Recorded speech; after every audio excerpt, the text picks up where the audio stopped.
नमस्कार, मैं हूं अमित कुमार। कुछ लोग ऐसा क्यों माहौल बनाने का प्रयास करते हैं कि देश में मुसलमान सुरक्षित नहीं है, देश में मुसलमान डरे हुए हैं। एक बात बताइए, आज भारत जैसे लोकतांत्रिक देश में ये संभव है कि किसी भी धर्म के व्यक्ति को या किसी भी जाति के व्यक्ति को या किसी भी समूह में जो व्यक्ति संगठित है उनको डराया जा सकता है? भारत के संविधान इस देश के सभी नागरिकों को समान दृष्टि से देखता है। वो किसी भी प्रकार से जाति के आधार पर, भाषा के आधार पर, धर्म के आधार पर, क्षेत्र के आधार पर भेदभाव नहीं करता। भारत के जब संविधान की नज़र में सभी व्यक्ति समान है तो कोई व्यक्ति भारत में रहने वाला कोई धर्म के व्यक्ति या कोई धर्म कैसे असुरक्षित हो सकता है, डरा हुआ हो सकता है? आए दिन आप इस बयान को सुनते होंगे कि भारत में मुसलमान सुरक्षित नहीं है, भारत में मुसलमान डरे हुए हैं। लेकिन ऐसा बयान क्यों दिया जाता है इसके बारे में हम आपको बताएंगे, लेकिन उससे पहले हम आपको बता देते हैं एक बार पुनः इस चर्चा का शुरुआत क्यों हुआ। दरअसल हाल ही में अंतर्राष्ट्रीय हिंदू परिषद के अध्यक्ष प्रवीण तोगड़िया ने कहा कि देश में मुसलमान असुरक्षित नहीं बल्कि डबल सुरक्षित है। उनका कहना था कि देश में मुसलमान नहीं बल्कि हिंदू असुरक्षित है। इससे पहले कुछ दिन पहले ही आरएसएस प्रमुख मोहन भागवत ने पांचजन और ऑर्गेनाइजर को एक इंटरव्यू दिया जिसमें उन्होंने कहा कि देश में मुसलमानों को डरने की आवश्यकता नहीं है। इन सारे बयान के बाद एक बार फिर ये चर्चा गर्म हो गया है, क्या सचमुच देश में मुसलमान सुरक्षित नहीं है या मुसलमान डरे हुए हैं, या फिर कुछ लोग डराने का प्रयास कर रहे हैं देश में मुसलमानों को? फिर प्रश्न ये खड़ा होता है कि अगर कुछ लोग डराने का प्रयास कर रहे हैं तो वो ऐसा क्यों कर रहे हैं? तो इसके पीछे उनकी मंशा समझिए।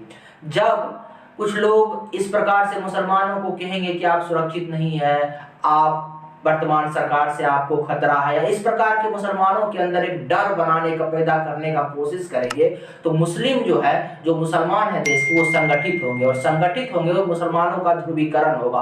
और जब मुसलमानों का ध्रुवीकरण होगा तो वो सारे मुसलमान संगठित होकर के एक जो राजनीतिक पार्टी या जो राजनेता सबसे जोर से आवाज लगाएंगे, सबसे अधिक चिल्लाएंगे कि देश में मुसलमान सुरक्षित नहीं है, देश में मुसलमान डरे हुए हैं, उनको वोट कर देंगे। तो इससे उनका राजनीतिक फायदा है, इसीलिए ऐसा देते हैं। अक्सर ये देखा जाता है कि जब आप देखिए ना, जब आप समाज में जब रहते हैं आप, तो जब किसी व्यक्ति या समूह, जब किसी समूह या किसी गांव में जब रहते होंगे तो किसी गांव के लोग या कोई भी समूह है, जब उसको कोई व्यक्ति बार बार ये उसके दिमाग में सेट कर दिया जाता है कि इस देश में आपके साथ शोषण हो रहा है, आप डरे हुए हैं, तो जो व्यक्ति उसके मस्तिष्क में इस प्रकार की चीज सेट करता है वो समाज के लोग उसको ही अपना नायक मान लेते हैं। और जब नायक उस समाज के लोग उसको मान लेंगे तो जाहिर सी बात है उनके कहे हिसाब से चलेंगे। और जाहिर सी बात है अगर समाज में इस तरह का भय पैदा कर दिया जाएगा तो समाज संगठित हो जाएगा। अब आज़ादी की लड़ाई से आप समझ सकते हैं, आज़ादी की लड़ाई में हमारे देश में जो है अंग्रेज जब आए तो अंग्रेज ने हमारे देश के लोगों का शोषण किया।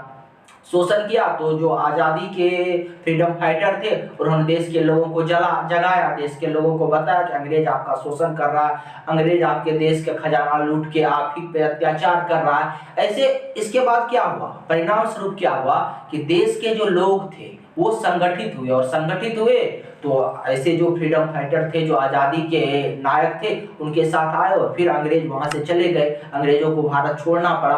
तो समझिए जब इस प्रकार की चीजें की जाती है तो उसका उद्देश्य यही रहता है। और खास करके अभी लोकतांत्रिक देश में, भारत जैसे लोकतांत्रिक देश में, उसका उद्देश्य केवल इतना है कि देश के मुसलमानों को किसी भी प्रकार से ध्रुवीकरण किया जाए मुसलमानों को, और मुसलमानों के वोट को अपने तरफ किया जाए। अब यहाँ पे एक चीज और बताइए, जब आज सोचिए देश में भारत के संविधान के विषय में जरा सोचिए। भारत के संविधान भारत के सभी नागरिकों को समान अधिकार रूप में देखता। जितना देश के दूसरे धर्म के लोगों को देश में अधिकार मिला हुआ है उतना चाहे मुस्लिम हो या दूसरे समुदाय के लोग हो, दूसरे धर्म के लोग हो, सबको एक समान अधिकार मिला हुआ है।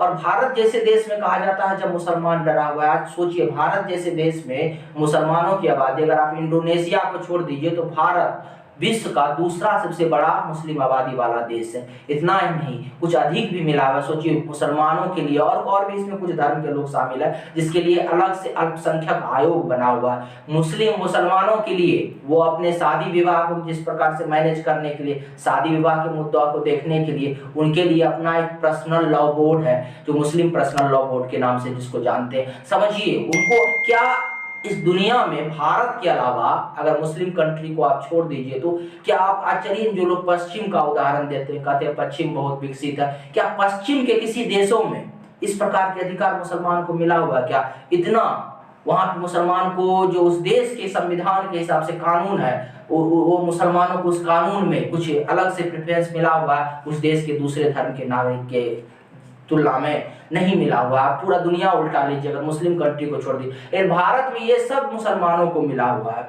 हालांकि अल्पसंख्यक का जो दर्जा वो मिला हुआ है मुसलमानों के अलावा दूसरे धर्म के लोगों को मिला हुआ है, जिसमें जैन समुदाय के लोग हैं, बौद्ध है, क्रिश्चियन है, हाँ, इन सारे लोगों को भी मिला हुआ है। लेकिन मुसलमानों को भी मिला हुआ है, जबकि मुसलमान की आबादी लगभग इस देश में 18 से 19 करोड़ वर्तमान समय में है। और अब जब जनसंख्या का नया डाटा आएगा तो हो सकता है कि ये और आगे बढ़ जाए। तो फिर एक ही कारण है कि बार बार कहा जाता है मुसलमानों को डरा हुआ है देश में, क्योंकि मुस्लिम वोटरों का ध्रुवीकरण करना है। देखिए, जो लोग कहते हैं कि देश में मुसलमान डरा हुआ है, वो कोई लंबा चौड़ा इस पे तर्क नहीं देंगे। ऐसे लोगों को देखिए, वो बड़ी सेलेक्टिव वे में आपके सामने उदाहरण प्रस्तुत करेंगे। इस प्रकार से वो दिखाएंगे, जब दो व्यक्ति में झगड़ा हुआ और एक व्यक्ति हिंदू है और एक व्यक्ति मुसलमान है, इन दोनों में जब किसी हिंदू व्यक्ति ने कभी किसी मुसलमान व्यक्ति को मारा या उसके साथ कुछ गलत किया, ये गलत नहीं होना चाहिए, अगर गलत किया तो ये दिखाएंगे, देखिए यहाँ पे मुस्लिम पे अत्याचार हो रहा है, यहाँ पे इसको हिंदू मुस्लिम का रंग देके, और ये कोशिश करेंगे, ये जताने का समाज में कोशिश करेंगे कि मुसलमान पे अत्याचार हो रहा है। जबकि दूसरे तरफ अगर किसी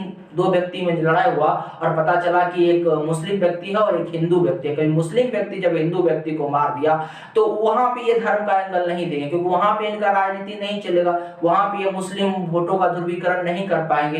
यानी घटना को अलग अलग नजर से देख के, उसमें कुछ सेलेक्टिव घटना को सेलेक्ट करके और उसका उदाहरण आपके सामने रखेंगे और बताएंगे कि देश में मुसलमान सुरक्षित नहीं है। तो समझिए, ऐसे लोगों की मंशा समझिए, ऐसे लोगों की मंशा क्या, ऐसे लोगों को, देश के मुसलमानों को भी ऐसे लोगों से सावधान होने की जरूरत है, और देश के हिंदुओं को भी ऐसे लोगों से सावधान होने की जरूरत है, जो इस प्रकार के नैरेटिव समाज में सेट करने का प्रयास करते हैं और अपने फायदे के लिए एक समाज को डराने का प्रयास करते हैं। दरअसल मुसलमान डरा हुआ नहीं, ये लोग मुसलमानों को डराने का प्रयास करते हैं। ये लोग कभी हो सकता है कल हिंदू को डराने का प्रयास करें, कल दूसरे जो अल्पसंख्यक समुदाय है उसको डराने का प्रयास करें। समझिए, और देश के मुसलमानों को भी शिक्षा में आगे आना चाहिए, उनको संविधान पढ़ना चाहिए, उसको देखना चाहिए कि भारत के संविधान उसके साथ किसी भी प्रकार का भेदभाव नहीं कर रहा है। लेकिन एक समस्या यहाँ और भी है कि कुछ लोग इस देश में मुस्लिमों को शिक्षित करना ही नहीं चाहते, उनको शिक्षित होने देना ही नहीं चाहते, क्योंकि जब इस देश के मुसलमान शिक्षित हो जाएगा